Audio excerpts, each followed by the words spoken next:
I'm known as Joe, and I'll be the narrator of this story. If you're new to our channel, please subscribe to help us reach our goal of 1,000 subscribers.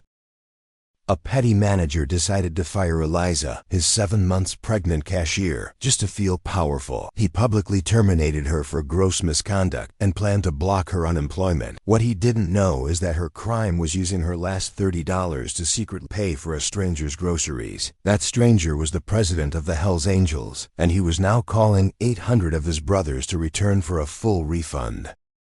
Eliza stood at Register 3, a place that felt less like a job and more like a pen. At 7 months pregnant, the cheap foodway smock was stretched tight, a poor defense against the damp Oregon chill that snuck in every time the automatic doors wheezed open. Her feet were twin burdens of swollen flesh, throbbing against the thin solace of her discount sneakers. This job, this grinding, fluorescent-lit purgatory, was all that stood between her family and total ruin. Her husband, Ben, a man whose hands were built for shaping timber, now sat uselessly at home. The sawmill accident had taken his paycheck, his purpose, and left only the silent, gaping wound of unpaid medical leave. Eliza was the only barrier left, a 23-year-old woman holding back an ocean of debt with her fingertips. Before we dive deeper into Eliza's world, a world held together by minimum wage and sheer willpower, I need to know where you are watching this story unfold. Drop your city, your state, your country in the comments right now. Let us see how far this story of quiet courage travels. It is important that we know we are not alone, just as Eliza felt she was. She stared at the conveyor belt, the black rubber worn smooth by the passage of countless forgotten dreams and expired coupons, bracing herself for the last 2 hours of her shift. Her feet were swollen into shapes she no longer recognized, and the fluorescent lights hummed a tune of bureaucratic misery. Every beep of her scanner was a reminder of the mounting bills at home. She was defined by a goodness that this town no longer seemed to value. Eliza was the cashier who kept the coupons customers left behind, applying them later to the orders of seniors who were counting out pennies for milk and bread. She knew Mrs. Gable's cat had passed, and that Mr. Henderson's son was shipping out with the Marines. She absorbed the town's quiet desperation and offered back the only currency she had, genuine empathy. This kindness was not a strategy. It was an instinct. It was a pure, unshakable part of her, a sliver of light in the oppressive gray of the Pacific Northwest. She saw the humanity in people who had long since been treated like account numbers or liabilities. This was a timber town where the timber was mostly gone. The sky was a perpetual sheet of bruised gray, and the air smelled of wet pine and the faint sour tang of the dying pulp mill. The foodway was its epicenter of decay. The linoleum floors were a sickly shade of yellow, permanently sticky from spilled sodas and broken promises. A faulty freezer unit near the dairy section emitted a constant, high-pitched whine, a soundtrack to the community's slow-motion collapse. This was not a place of American dreams. It was a place of grim endurance, where the end of the month brought a palpable tension that coated every surface. People did not shop here. They survived here. Eliza's smile was genuine, but her mind was a battlefield. Every time a customer's card was declined, her own stomach tightened in sympathetic panic. She thought about the baby inside her, a small, innocent life unaware of the financial razor's edge it was about to be born onto. She thought of Ben, sitting in the dark living room, the remote in his hand, the television off. His pride had been shattered more severely than his leg. The silence from him was heavier than any grocery order she had to lift. She was terrified, not of the work, but of the moment when her strength would finally not be enough. And then there was Mr. Davies. He was the assistant manager, a title he wielded like a freshly sharpened knife. He was a pale man in his 30s, thin as a rail, with a stained, clip-on body that he adjusted with nervous, bird-like gestures. Davies was a creature of petty bureaucracy. He loved the employee handbook the way other men love their God or their country. It was his shield and his weapon. He haunted the front of the store, his gaze constantly sweeping the registers, not to help, but to hunt. He was looking for infractions, for deviations, for any sign of weakness he could exploit for his own meager sense of power. He despised despised Eliza. He saw her pregnancy not as a life, but as a personnel issue, a liability, a disruption to his meticulously planned shift schedule. He resented her kindness, viewing her conversations with customers as time theft. He was actively, methodically building a case to fire her. He wanted her gone before she could cost the company money with her maternity leave. He was looking for the one infraction that corporate would uphold, the one mistake that would allow him to cut this problem loose and replace her with a high school kid he could pay 20 cents less per hour. Her goodness was an insult to his world of cold numbers. The system itself was Davy's greatest ally. The Foodway Corporation was a faceless entity thousands of miles away in some sterile Arkansas office park. To them, Elisa was just an employee number. The policies were written in cold, impersonal language that gave managers like Davy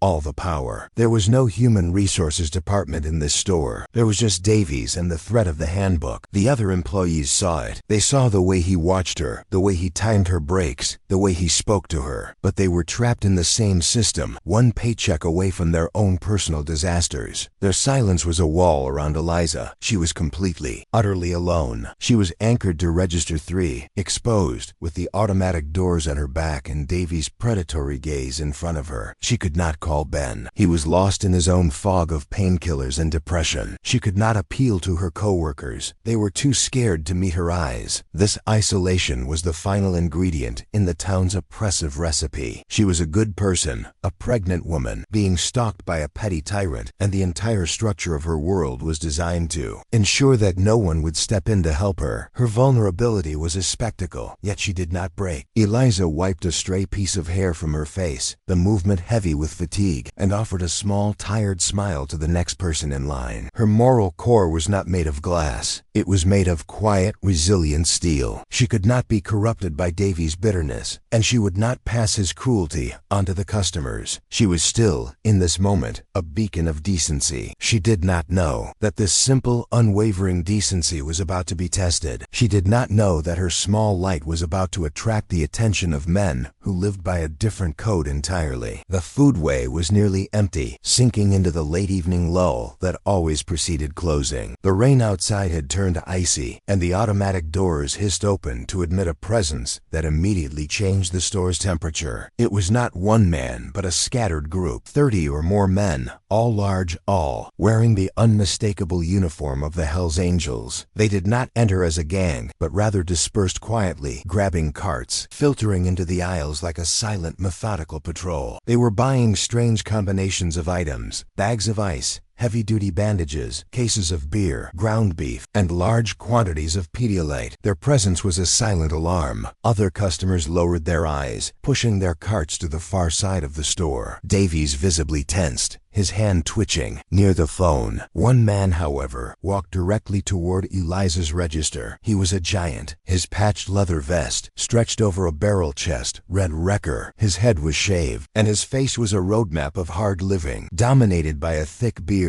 and eyes that seemed to have seen the end of the world twice. Tattoos snaked from his knuckles all the way up his neck, disappearing into his beard. He was the archetype of fear, the man mothers warned their children about, the physical embodiment of a threat. He moved with a heavy, deliberate gait, the floor seeming to groan under his weight. He was the president of the local charter, a man whose reputation preceded him in whispers and sirens. Wrecker placed his items on Eliza's belt with a surprising gentleness. There were only two: a massive 40-pound bag of premium dog food and a single pink packaged baby bottle. The contrast was jarring. The man who looked like he could dismantle a car with his bare hands was buying supplies for a puppy and an infant. Eliza, true to her nature, did not flinch. She saw not the patches, but the items. She smiled, a small, tired, but genuine smile. "Finding everything you needed today, sir?" she asked, her voice soft. The simple courtesy seemed to disarm him. He just grunted, his eyes fixed on the register, avoiding her gaze, as if he were unused to simple human decency. He slid his card into the chip reader. The machine, old and indifferent, processed the request with a series of slow beeps. Then, the inevitable humiliating red screen. Transaction declined. Eliza saw the shift in Wrecker's posture. The mountain of a man seemed seemed to shrink. A dark flush crept up his neck, a mix of shame and anger. He pulled out a different card, a debit card for the club's charity account. He swiped it. The machine beeped again, this time with a more final, insulting tone. Declined. Insufficient funds. He muttered something under his breath about a charity event lock, about the bank screwing up the transfer. He was trapped. This was the moment Mr. Davies had been waiting for. He materialized beside the register, his thin lips pulled into a smirk of pure, acidic satisfaction. "Having some trouble, sir?" Davies' voice was loud, projecting to the entire silent store. "It seems your lifestyle doesn't quite cover your expenses. If you cannot pay for the merchandise, you will have to leave it." He was humiliating Wrecker intentionally, savoring the power he held over this physically intimidating man. Davies was using the system as his weapon, and he was delighted to see the giant bleed. Wrecker's eyes, cold and dark, locked onto Davies. The air crackled. The entire store held its breath, waiting for the violence that was sure to follow. But Wrecker did not move. His hands, resting on the counter, were clenched so tightly his tattooed knuckles were white. He was a coil of suppressed rage, but he knew the score. He knew that reacting violently here, in a grocery store, would bring a world of legal trouble down on his club. He was trapped by the very society that judged him. He was about to turn and leave, to accept the public humiliation, to abandon the dog food and the baby bottle. He had been judged by men like Davies his entire life. This was just one more cut. The system was proving, once again, that a man in a vest had no recourse against a man in a tie. It was then that Eliza acted. Her movement was so fast it surprised them both. "Oh goodness," she said, her voice cutting through the tension. "This machine has been doing this all night. The chip reader is faulty." She looked directly at Davies, a flicker of steel in her gaze that he had never seen before. "I told you about this yesterday, Mr. Davies. It is not his card, it is our equipment." Before Davies could protest, before Wrecker could even process what was happening, Eliza pulled her own cracked iPhone from her back pocket. She tapped her screen against the contactless reader. The machine chirped. Approved. She had paid for it herself. She bagged the heavy dog food and the small bottle, her pregnant belly pressing against the edge of the counter. She pushed the bag toward Wrecker. "I am so sorry for the wait, sir. Our machines are just terrible. You have a wonderful night." She did not ask for thanks. She did not make a show of it. She simply, instinctively, shielded him from humiliation. She had used her own money, the money she was desperately saving for her unborn child, the money she needed for Ben's medication, to buy groceries for a Hell's Angel. It was an act of pure, selfless, financially ruinous kindness. Wrecker stared at her. His face, a mask of hardened leather and old scars, seemed to crack. He was a man who navigated a world of violence, loyalty, and brutal codes. He understood transactions. He understood respect earned through fear. He did not understand this. He did not understand purity. He saw her, really saw her for the first time. The swollen feet, the exhaustion in her eyes, the cheap smock, the protective hand resting on her stomach. He saw that she had risked her job, her meager livelihood for him, for a stranger who society had labeled a monster. She had defended his dignity when he could not. He did not know what to say. "Thank you" felt like too small a word. It felt like an insult. He looked from her face to Davies, who was now trembling with a different kind of rage. Davies' face was a blotchy, pale red. He was vibrating, his authority utterly undermined by a pregnant cashier. Wrecker understood what she had just done. She had not just paid for his items. She had declared war on the petty tyrant who ruled this small, fluorescent kingdom, and she had done it to protect him. This act of sacrifice, this pure, uncalculated gesture, hit Wrecker with the force of a physical blow. He saw his own daughter in her eyes. He saw his sister. He saw every woman who had ever been pushed around by a weak man drunk on a tiny sliver of power. He saw her vulnerability, and he saw her unbelievable lion-hearted courage. She had not seen a biker. She had seen a person in trouble and stepped in front of the bullet. This simple act of grace was a debt, and in his world, debts were always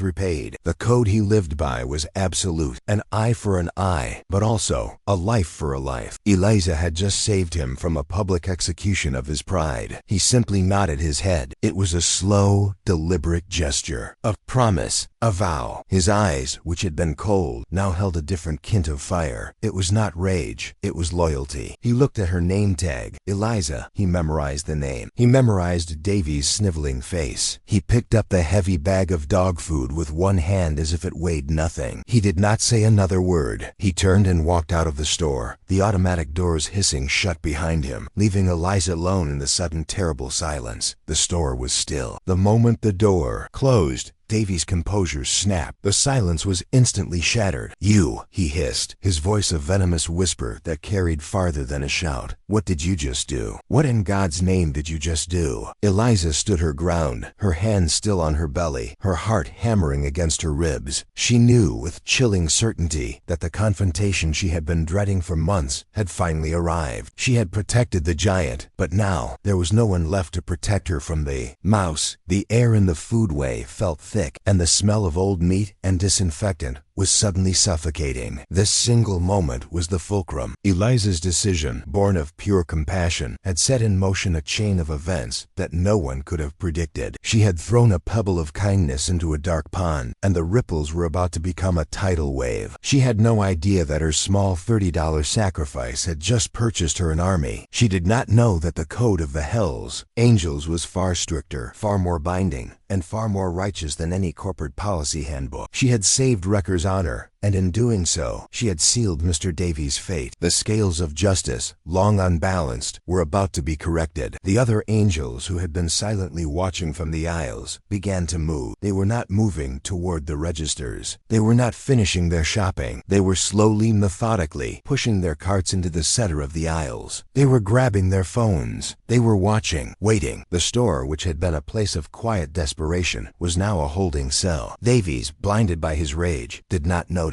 He was focused entirely on his victim. He was about to deliver the final crushing blow, believing himself to be the ultimate authority in this small, sad world. Wrecker sat in his truck, the rain hammering on the roof. He did not start the engine. He looked at the baby bottle on the seat beside him. He thought of the club's run, a charity drive for the county animal shelter, and the neonatal unit at the local hospital. His cards were locked because the bank's fraud department had flagged the unusual, large-sum donations they had collected. He had been humiliated by a system that was supposed to be helping, and a pregnant girl with nothing had stepped in. He picked up his phone. He did not call the bank. He sent one text, the charter, back to the foodway. Now, the instant the door hissed shut, behind Wrecker, Mr. Davies turned. His face, which had been a mask of pale rage, was now disturbingly calm. He had won. He possessed the cold certainty of a predator that has finally cornered its prey. "You," he said, the single word sharp enough to cut glass. "You think that was clever. You think you are a hero fraternizing with that trash." He did not raise his voice. He did not need to. The entire store was already silent, a captive audience to Eliza's execution. He was savoring this, drawing out the kill, enjoying the absolute power he held over this pregnant, exhausted woman who had dared to defy him in his own kingdom. Eliza's hands trembled, but she kept them on her belly. "Mr. Davies,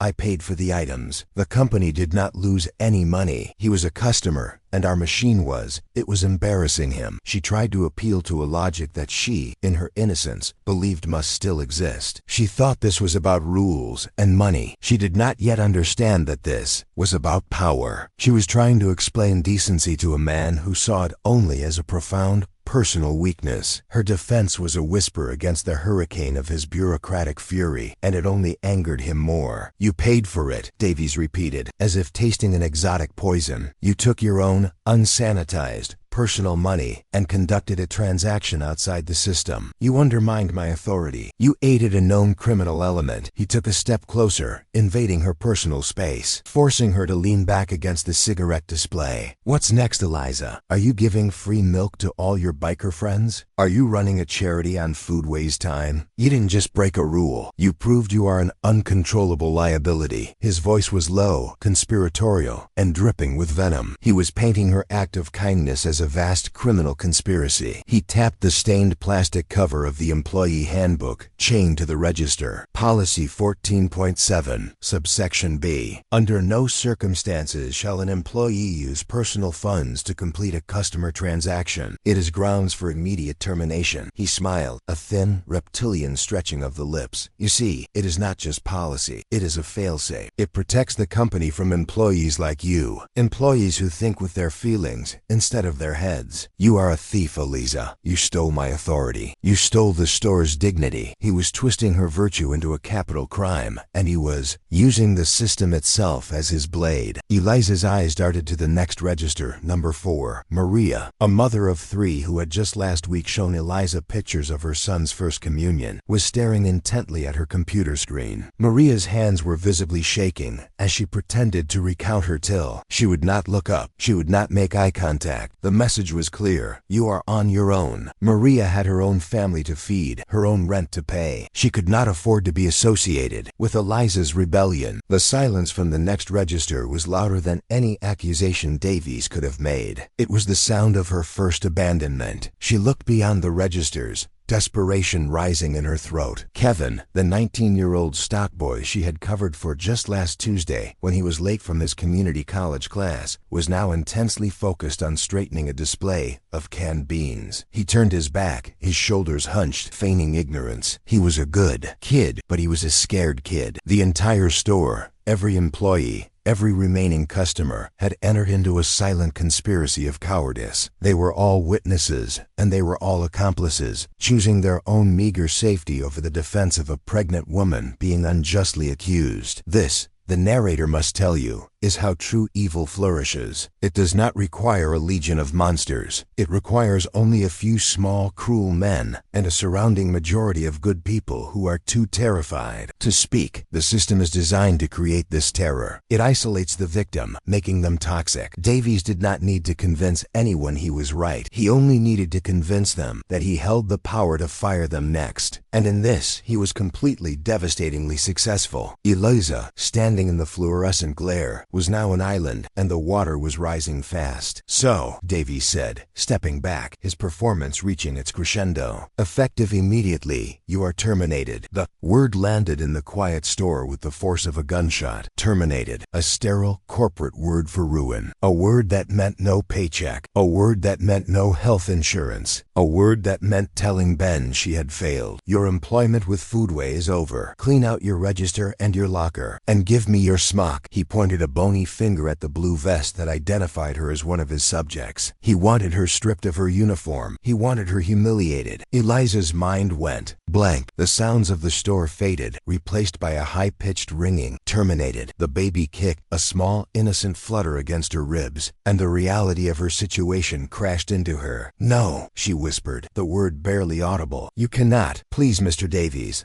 I need this job. My husband, he is sick. I am pregnant. You cannot just fire me for this. I will call Mr. Henderson. I will call corporate. She was appealing to the next level of the system, still believing that somewhere, higher up, there was a person who would see the injustice. She was still clinging to the naive belief that the system was designed to protect the innocent. Davies let out a short, barking laugh. It was a sound devoid of all humor. Call them, he urged, gesturing to the phone at his belt. Please, I beg you, call the district manager. What exactly will you tell him, Eliza? That you were insubordinate? That you disregarded company policy? That you used your own money to subsidize the groceries of a Hell's Angel? He leaned in again, his breath smelling of stale coffee and malice. Do you know what they will do? They will give me a bonus. They will thank me for neutralizing the threat before you sued us for pregnancy discrimination or claimed you were hurt lifting something. He was right. The horrible, crushing truth was that he was absolutely correct. The system was not built to protect her. It was built to protect itself from her. She was a liability in every sense of the word. Her pregnancy, her kindness, her defiance. Davies was not a rogue employee. He was the system's perfect soldier. He was the antibody attacking the virus of human compassion. She had no recourse. There was no one to call. The handbook, the corporate hotline, the district manager, they were all just different arms of the same monster. And that monster was starved for profit and terrified of lawsuits. Now, he commanded, his voice hardening. The drawer. Empty it. Eliza's hands were shaking so violently she could barely fit the key into the register. register lock. The small click as it opened felt like the closing of a coffin lid. The other 34 angels who had been lingering in the aisles were now watching. They did not intervene. They just watched. They observed the system at work. They watched Davies. They watched the silent employees.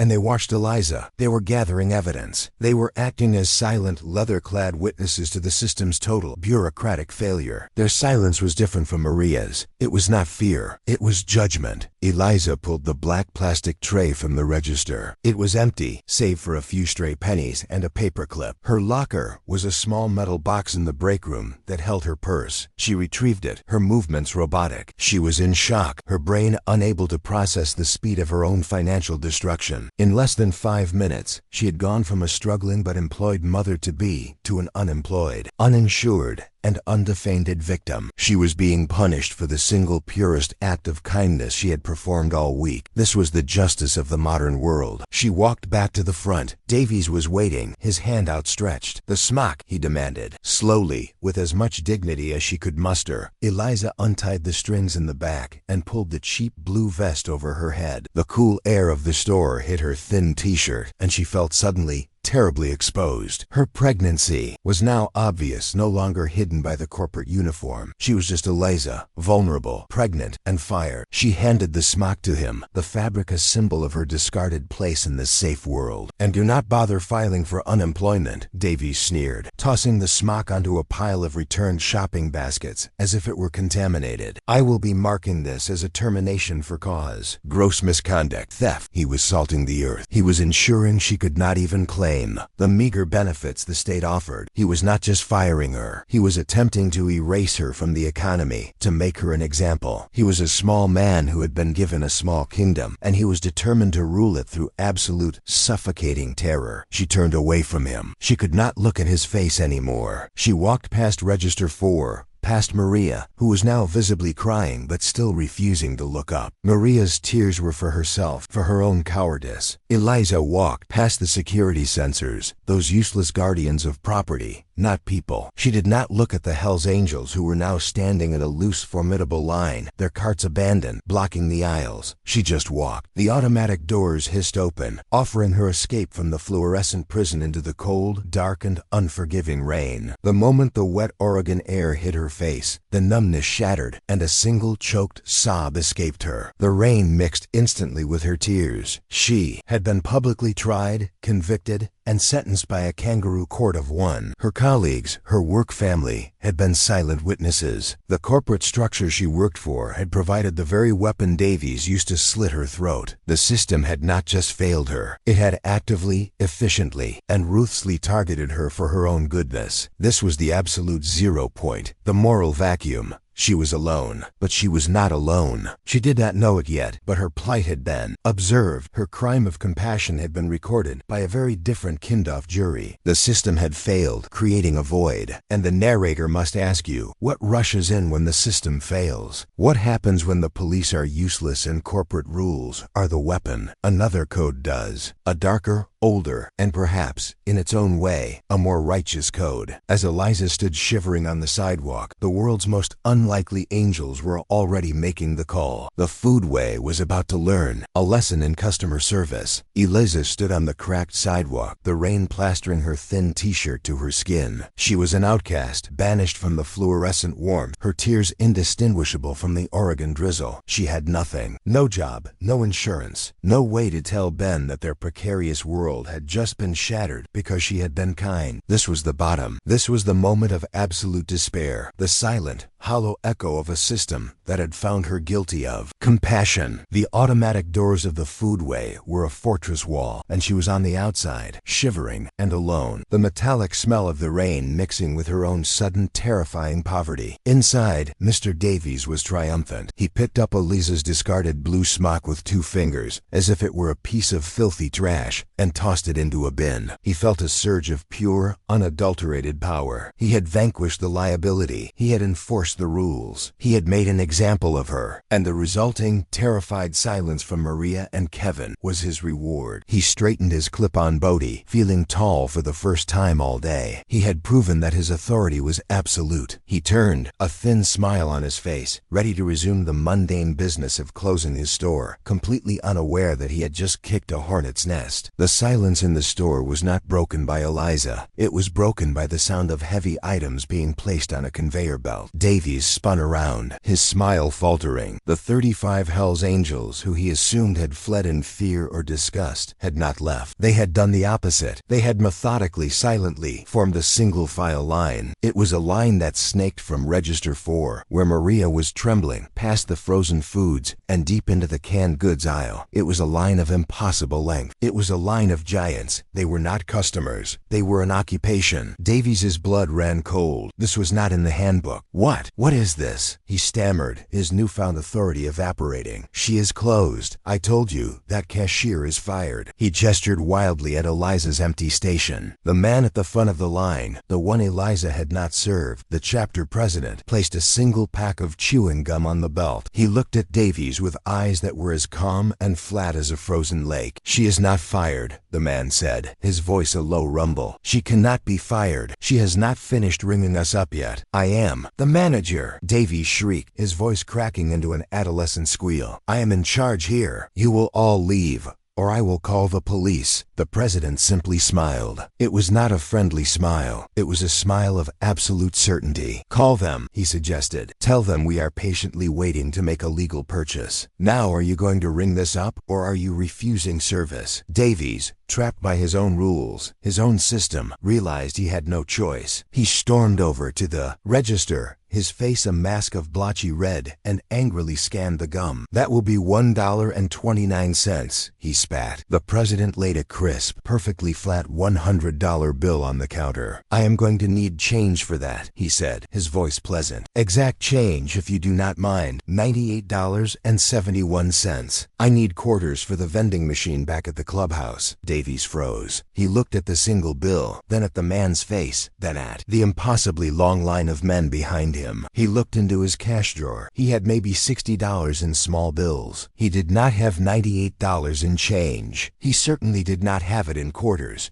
I do not have that, he stammered. The president feigned deep concern. You do not? At a grocery store? That sounds like a management problem. That is okay. I will wait. He crossed his enormous tattooed arms and stood there, a mountain of leather and denim blocking all progress. Man behind him stepped up and placed a single Snickers bar on the belt. I will also be paying with a $100 bill, the second man announced. And I too will require my exact change of $98.50. A third man stepped up. A fourth. Each one placed a single absurdly small item on the belt, and each one produced a fresh $100 bill. Davies began to sweat. This was not a robbery. It was something far worse. It was illegal, procedural, and mathematical execution. It was a filibuster of commerce. He could not ring them up. He did not have the change. He could not force them to leave. They were customers. He could not call the police. They were doing nothing illegal. He was trapped. The line of 35 men was a boa constrictor, and it was slowly, methodically squeezing the life out of his store. He was completely, utterly paralyzed by the very system he had worshipped. The handbook had no page for this. He fumbled for the store's intercom, his shaking hand hitting the button. Kevin, Maria, get all the change from the safe. All of it, now. But Kevin and Maria were not moving. They were staring wide-eyed not at Davies, but past him. They were staring through the front windows, at the parking lot outside, because a new sound had begun. It was a sound that started as a low, distant vibration in the floor, a sound that felt like an earthquake in the chest. It was not the rain. It was not thunder. It was the sound of 1,000 synchronized explosions. It was the sound of an army. The 35 angels in the store heard it, and as one, they all turned toward the window and smiled. They had not been the main event. They were just the appetizer. They were the vanguard, sent in to lock down the battlefield before the real cavalry arrived. Davies, his face pale as milk, stumbled toward the windows. He looked out into the rain-swept parking lot, and his his world, his small, petty, controllable world, came to an definitive end. The parking lot was no longer empty. It was a churning, blinding river of chrome and steel. It was a sea of headlights. Wrecker had returned, but he had not come back alone. He had not just brought his charter. He had brought the entire Pacific Northwest Coalition. 800 motorcycles were pouring into the foodway lot, their engines roaring in a deafening chorus that shook the building's foundations. They were not parking. They were forming a perimeter. They were bikers. From Washington, from Idaho, from all over rural Oregon. Men who had dropped everything, dinners, jobs, families, to answer the call. They were a flood of steel and leather, a thundering tide of loyalty that was about to break on the shores of this tiny, insignificant grocery store. The entire town seemed to stop. Lights in the neighboring houses blinked off, one by one, as the residents hid from the invasion. The teenagers loitering at the gas station across the street vanished. The lone police cruiser that usually sat near the highway simply turned and drove in the other direction. This was not a situation the local police could handle. This was a force of nature. This was a nomadic nation that had just declared war on a foodway. And Davies, the self-proclaimed king, could only watch as his kingdom was surrounded by a wall of engines, chrome, and patched leather. Eliza, still shivering on the sidewalk, looked up, her tears momentarily forgotten, replaced by sheer, primal terror. Sound was deafening, the headlights blinding. She thought they were coming for her. She thought, in her fired, exhausted state, that they were angry about the credit card, that she was somehow to blame for this too. She cringed, pressing herself against the brick wall, making herself small, a tiny, pregnant refugee in a war zone she did not understand. She was completely surrounded, but she was not being attacked. She was being secured. Wrecker drove his bike right onto the sidewalk, cutting the engine. He dismounted, and the 800 engines behind him died at the exact same moment. The sudden, profound silence was more terrifying than the noise. It was a silence of absolute discipline. Wrecker, the giant she had saved, walked toward her. The other 800 bikers dismounted. They did not speak. They did not move toward the store. They formed a massive, silent semicircle behind Wrecker. They were a wall of protection, standing between the cold, wet, pregnant girl and the glass doors of the system that had just discarded her. If you believe power should not be used to protect predators, if you believe that a small man in a clip-on tie should not have the power to destroy a family, then smash that like button. Your engagement right now proves that people care more about real justice than they do about corporate policies. It proves that what is happening here is not chaos. It is a correction. It is the world rebalancing itself. It is the voice of the people, rising up to say that a system without compassion is a system that deserves to be broken. Wrecker stopped 3 feet from Eliza. He did not touch her. He did not want to frighten her. He simply looked at her, his eyes filled with a respect that was almost painful. Then he took off his own helmet, and Eliza saw that it was full. It was overflowing with cash. 20s, 50s, hundreds. This, Wrecker said, his voice a low gravel, but unbelievably gentle, is from the charity run. The one you helped us with. He was lying, of course. This was not charity money. This was their money. Every man there had emptied his pockets. We always give a bonus to the first donor. For the baby, he held the helmet out to her. It was a king's ransom. It was more money than Eliza had ever seen in one place. It was rent for a year. It was baby supplies. It was medicine for Ben. It was freedom, offered to her in a black, scratched-up motorcycle helmet. She stared at the money, and then at the 800 silent, soaking wet bikers standing in the rain, watching her with a shared, protective intensity. These were not monsters. They were not trash. They were her jury. They were her army. They were the family that had shown up when her work family had turned their backs. Inside the store, Davies watched through the glass. He saw the helmet. He saw the army. He saw the 800 men who were not in his store, not breaking any rules, just standing. Patiently, he looked at the 35 men still in line, each holding a $100 bill. He looked at the money in Eliza's helmet, his authority, his rules, his entire world of petty policies. It was a joke. It was a flimsy piece of paper against a tidal wave of righteous human loyalty. His face, which had been red with rage, then white with fear, now crumbled into the gray, ashen mask of total and absolute defeat. The power had shifted. It had shifted completely, from the corporate handbook to the biker's code. Angels had not broken a single law. They had not threatened anyone. They had not raised their voices. They had simply used their presence, their numbers, and their unbreakable brotherhood to bring a corrupt system to its knees. They had paralyzed the store from the inside, and they had built a fortress of protection around its victim on the outside. The climax was over. The siege had been won without a single punch being thrown. Now it was time to negotiate the terms of surrender. Elizab stared at the helmet, and then, for the first time, she looked past Wrecker at the army. She saw their faces. They were not angry. They were proud. They were looking at her as if she were the hero, as if she were the one who had saved them. She understood. Her small, $30 act of kindness had not been a mistake. It had been a signal. It had been a call for help that she did not even know she was making. And this, all of this, was the response. Her body shaking from cold shock and a strange, overwhelming relief, she slowly reached out her trembling hands. Elisa looked at the helmet, a dark cavern filled with salvation. This was not charity. This was a statement. This was rent and diapers and Ben's medicine. It was a shield forged from the kindness she had shown, now returned to her 1,000-fold. Her trembling hands reached out and took the helmet. The weight of it surprised her, not just the coins and bills, but the sheer, undeniable gravity of the act. She had been cast out by the system, only to be caught by the outlaws. The 800 men watched her, their faces unreadable in the rain, but their presence was a fortress. She clutched the helmet to her chest, right above her unborn child, and for the first time in months, the crushing weight of her fear began to recede. She was not alone. She finally, truly understood. Wrecker gave her a slow, paternal nod. His duty to her, the protected, was complete for this moment. He then turned, his movements deliberate, his heavy boots clicking on the wet pavement. He faced the glass doors of the foodway. Inside, Davies was a pale ghost, his face pressed against the glass, a mask of pure, unadulterated terror. The 800 bikers outside did not move. They remained a silent, disciplined army of witnesses. They were the jury, and their judgment was unspoken, but absolute. They were not there to riot. They were there to ensure that the sentence, whatever it was carried out. Their collective presence was a weight on the entire town, a promise that this injustice would not be allowed to stand. Wrecker was now the executioner, and he was going to deliver the verdict. The automatic doors hissed open as Wrecker entered. The 35 angels still inside parted for him, creating a path. It was like watching a shark move through a school of fish. If the fish were also sharks. Davies scrambled backward, tripping over a discarded promotional display for cheap soda. He was trapped. There were 35 giants in front of him and 800 more at his back. The store was no longer his. It was a cage, and he was the main exhibit. The fluorescent lights hummed, but the only sound was the drip of rainwater from Wrecker's leather vest onto the yellow linoleum floor. Each drop echoed like a hammer blow in the suffocating silence. He was cornered by the very trash he had dismissed just minutes earlier. Wrecker stopped 10 feet from the manager. He did not shout. He did not threaten. His voice was a calm, reasonable rumble.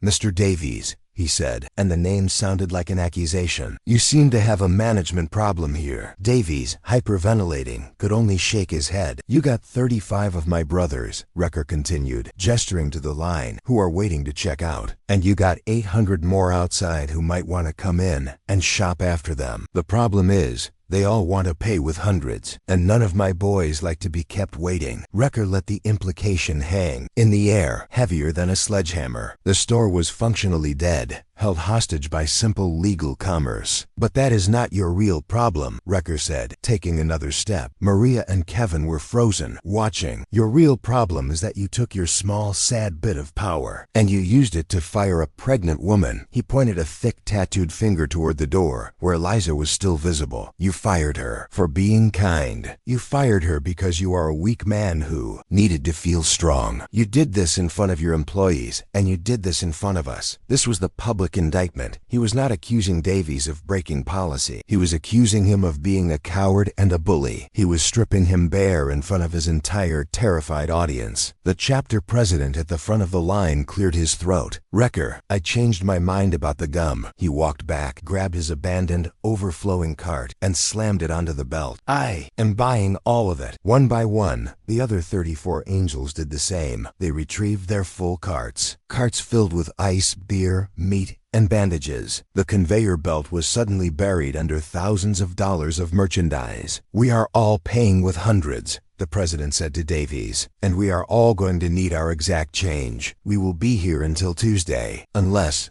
you find a cashier." The trap was set. The solution was obvious, and it was the most humiliating solution possible. Davies looked at the mountain of groceries. He looked at the line of 35 men, and he heard the silent vibration of the 800 men outside. He could not call corporate. He could not call the police. He could not possibly make this much change. He was broken. His entire career, his entire sense of self, shattered in a moment of procedural brilliance. He had only one move left. He had to surrender.